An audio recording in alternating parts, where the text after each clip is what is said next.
Carrusel de las Artes. María Carolina Piña.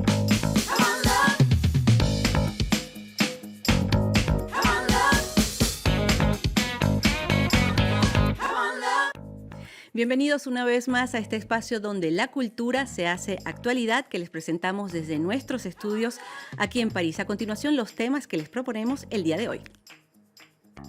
Una visita al Museo de la Liberación de París, donde se cuentan los pormenores de lo que fue ese capítulo de la historia fundamental para la victoria de los aliados en la Segunda Guerra Mundial. Conversamos con los autores de El Humano, una historieta argentina futurista disponible ahora en francés. La lectura como terapia para el alma, una nueva forma de curar las heridas a través de los libros. Y ya que la música es también alimento para el alma, escucharemos el mensaje de paz, luz y solidaridad del marfileño Alpha Blondy.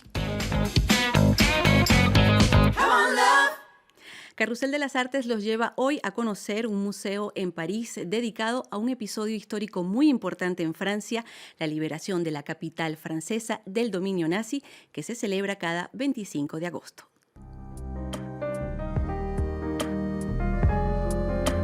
Un nuevo museo en la capital francesa está dedicado a la historia de la liberación de París.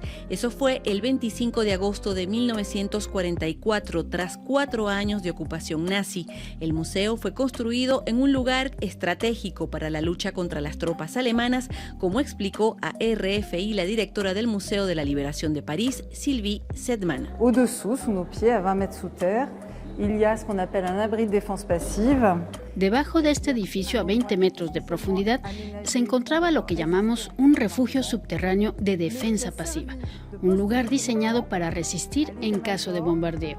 Este refugio sirvió de cuartel de comando al Estado Mayor de las Fuerzas Francesas durante la semana de la insurrección de París. Aquí se coordinaron las acciones que llevaron a la liberación de la capital.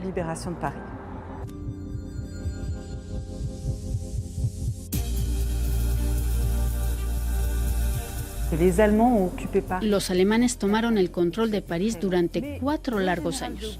El general de Gaulle, el jefe de la Francia Libre, convenció a los aliados para que París fuera liberada. Para él, tomar el control de París era todo un símbolo y una jugada política decisiva. Paris, Paris outragé, Paris brisé, Paris martyrisé, mais Paris libéré. El museo expone más de 300 documentos y está dedicado a 2 figuras emblemáticas. Jean Moulin, uno de los líderes de la resistencia, quien murió torturado antes de la liberación, y el general Leclerc, quien logró la liberación de París al frente de la Segunda División Blindada, una unidad militar francesa compuesta también por extranjeros. En ese ejército había 22 nacionalidades diferentes. Hubo venezolanos, argentinos y una unidad española, la 9.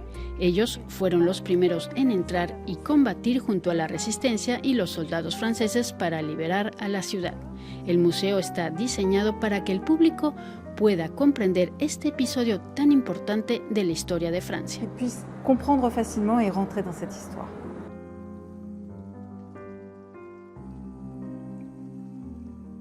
En Francia se celebra este año el Año de la Historieta y hoy vamos a conocer a un dúo de argentinos que escribió una novela gráfica de ciencia ficción. Se llama El Humano y los conocimos en el Festival de Angulema. Los detalles con Asbel López.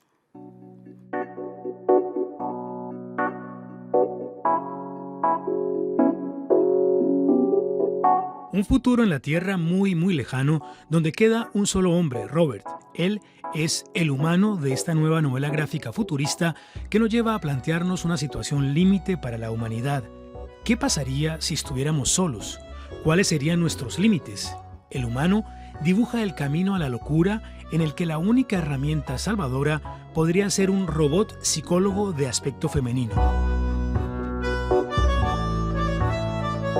A mí me interesaba como investigar en el hecho de que siendo el último hombre de la Tierra, todos los condicionamientos morales son relativos porque no tenía que comportarse bien ante nadie más. No había otro humano con el cual mantener una regla de convivencia, por ejemplo. Solo estaban sus robots que eran esclavos básicamente de sí mismos. Así que se decide hacer cualquier tipo de calamidad. Total, no hay nadie para juzgarlo allí, salvo esta Alpha, que es la robot que tiene que ser la terapeuta de este hombre, que está completamente desatado con todos sus vicios y lo peor de toda nuestra raza en una sola persona, digamos, ¿no? Decidido a hacer cualquier cosa, total, ya no hay nadie que lo pueda juzgar. Y es un poco una pregunta de qué haría uno, ¿no?, en esa situación, si no tenés a quién responder, que emita un juicio sobre vos, qué es lo que uno podría llegar a hacer.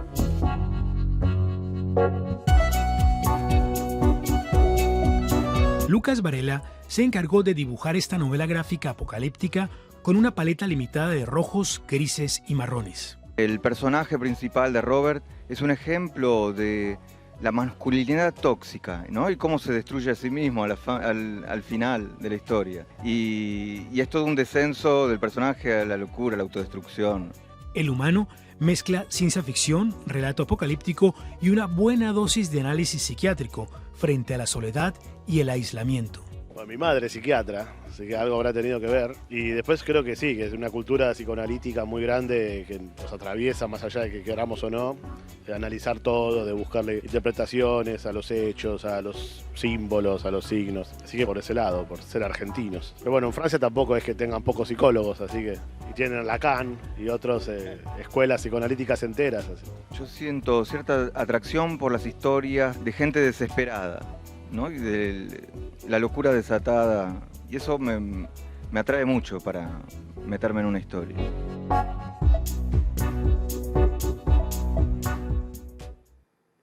Si pudiéramos superar la timidez, la ansiedad o el estrés a través de los libros, es lo que buscan los adeptos de la biblioterapia, una nueva disciplina que está ganando terreno en Francia. Nos lo cuenta Melissa Barra. Para conectarse con su propia feminidad está Memoria de mujer de Annie Ernaux. Está El libro de mi madre de Albert Cohen para aquellos que han perdido la suya. Marie asocia una obra literaria muy precisa a cada problema de la vida y cuando se enfermó fue también un libro que la ayudó a calmar su sufrimiento. El libro que más me conmovió fue El dolor de Marguerite Duras. Su dolor era tan intenso que sentí que mi propia pena era no tanto relativa, pero más tenue, y eso me permitió superarla. Me parece que es muy interesante porque es catártico. Sanar con los libros tiene un nombre, se llama biblioterapia, una corriente que proviene de Estados Unidos y cuyos adeptos aumentan en Francia. En su gabinete parisino, Aurélie Reymond recibe a pacientes en busca de soluciones literarias. Hoy, por ejemplo, una mujer ha venido tras la muerte de su padre y esto es lo que le recomienda. El primero sería Resucitar de Christian Bobin. Habla de pérdidas, de duelos, de muerte, pero también de vida, de renacimiento, de felicidad y de belleza. El libro tiene momentos emocionales fuertes, pero es radioso. Con ayuda de un cuestionario, Aurélie Reymond analiza los gustos y las necesidades de los pacientes.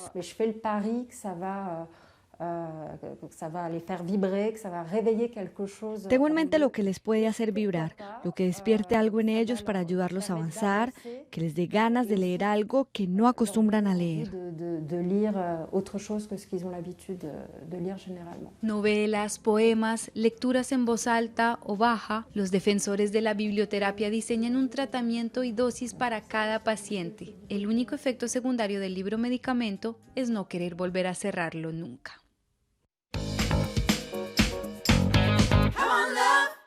Vamos ahora al universo colorido del reggae de la mano de un cantante que viene de Costa de Marfil. Alpha Blondy es toda una autoridad en ese terreno y lo conocimos en la última edición del festival Les Eurocaines. Vamos allá con Natalia Olivares.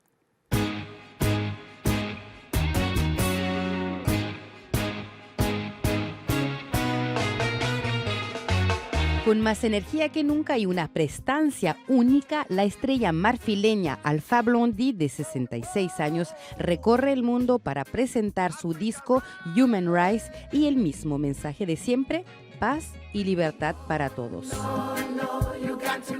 C'est pour dire que la race humaine.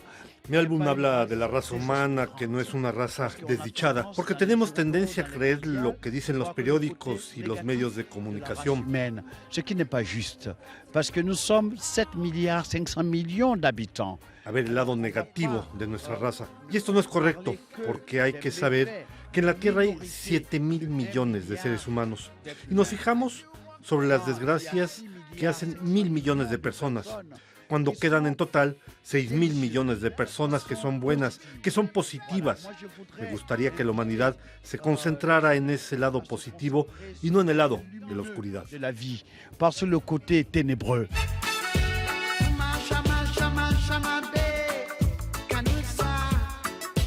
El que muchos consideran como el papa del reggae francófono y africano nos recibió en el festival Les Européens de Belfort, asegura que su creencia en Dios es un motor.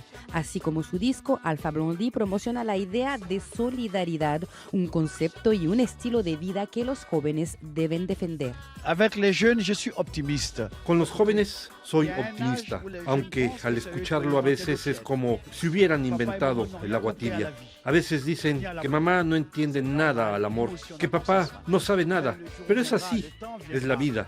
Yo también lo pensé, pero es una etapa porque algún día terminarán por pensar como mamá o como papá y hay que decirles que ellos también son el fruto de Dios y Dios es amor también.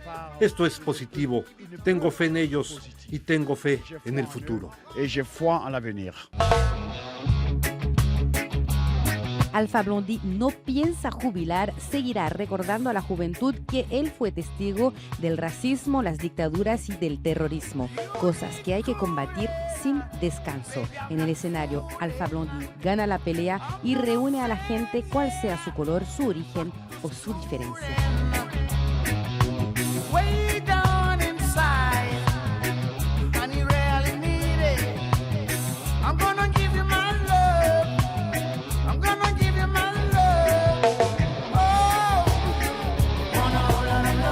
Con la sonrisa y la energía de Alpha Blondy vamos a despedir este Carrusel de las Artes. Muchísimas gracias por haber estado con nosotros. Cuídense mucho y hasta la próxima. Au revoir.